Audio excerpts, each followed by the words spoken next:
ৰাশিফল 9 March 2025। বৈদিক জ্যোতিষত মুঠ 12টা ৰাশিৰ বৰ্ণনা কৰা হৈছে। প্ৰতিটো ৰাশিৰ এটা শাসক গ্ৰহ থাকে। গ্ৰহ নক্ষত্ৰৰ গতিৰ দ্বাৰা ৰাশিফল নিৰ্ণয় কৰা হয়। 9 মাৰ্চ দেওবাৰ। দেওবাৰটো প্ৰভু সূৰ্যৰ বাবে উৎসৰ্গা কৰা হয়। এই দিনটোত যথাযথ আচাৰ ব্যৱহাৰেৰে ভগৱান সূৰ্যক পূজা কৰা হয়।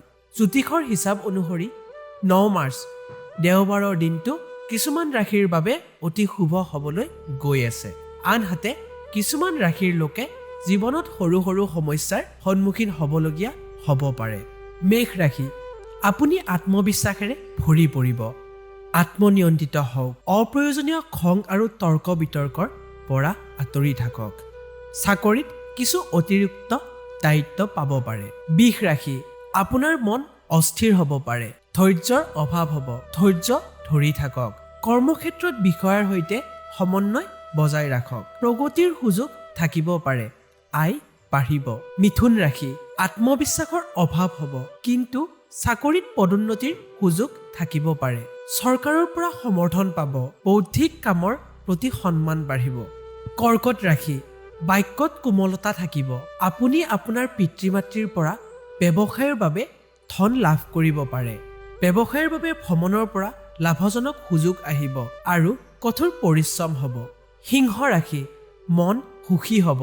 ধৈৰ্য ধৰি থাকক। খং পৰিহাৰ কৰক। কথা বতৰাত ভাৰসাম্য ৰক্ষা কৰক। শৈক্ষিক আৰু বৌদ্ধিক কামত আপুনি সন্মান পাব।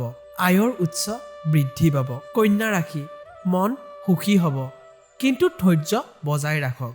কথা বতৰাত ভাৰসাম্য ৰক্ষা কৰক। চাকৰিৰ ক্ষেত্ৰত কৰ্মক্ষেত্ৰৰ পৰিৱৰ্তন হোৱাৰ সম্ভাৱনা আছে। কাপোৰ উপহাৰ হিচাপে লাভ কৰিব পাৰে। তুলা ৰাশি, আপোনাৰ মনটো বিচলিত হ'ব পাৰে। আত্মনিয়ন্ত্ৰিত হওক। খং পৰিহাৰ কৰক। পৰিয়ালৰ সৈতে কোনোবা ধৰ্মীয় স্থানলৈ যাব পাৰে। লগতে পৰিয়ালৰ স্বাস্থ্যৰ যত্ন লওক। বৃশ্চিক ৰাশি, আত্মনিয়ন্ত্ৰিত হওক। অপ্ৰয়োজনীয় খং পৰিহাৰ কৰক। নিজৰ আৱেগ নিয়ন্ত্ৰণত ৰাখক। আপোনাৰ পৰিয়ালৰ পৰা সহায় পাব। আবদ্ধ হৈ থকা টকাখিনি হয়তো ঘূৰাই পাব। নিজৰ স্বাস্থ্যৰ যত্ন লওক। ধনু ৰাশি, মনৰ উচ্চান পতন হ'ব। আত্মনিয়ন্ত্ৰিত হওক। নিজৰ আৱেগ নিয়ন্ত্ৰণত ৰাখক। চাকৰি সলনি হোৱাৰ সম্ভাৱনা আছে। কৰ্মক্ষেত্ৰত সম্প্ৰসাৰিত হ'ব। আয় বাঢ়িব।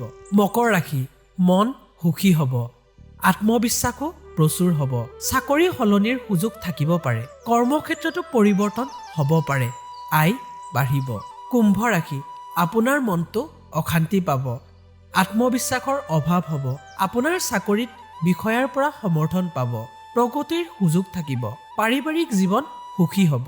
মীন ৰাশি, আশা আৰু হতাশাৰ অনুভৱ হ'ব পাৰে। আপোনাৰ পৰিয়ালৰ পৰা সহায় পাব। নিজৰ স্বাস্থ্যৰ প্ৰতি সচেতন হওক। চাকৰিত পদোন্নতি লৈ বহিৰাজ্যলৈ যাব পাৰিব। আপুনি সন্মান লাভ কৰিব।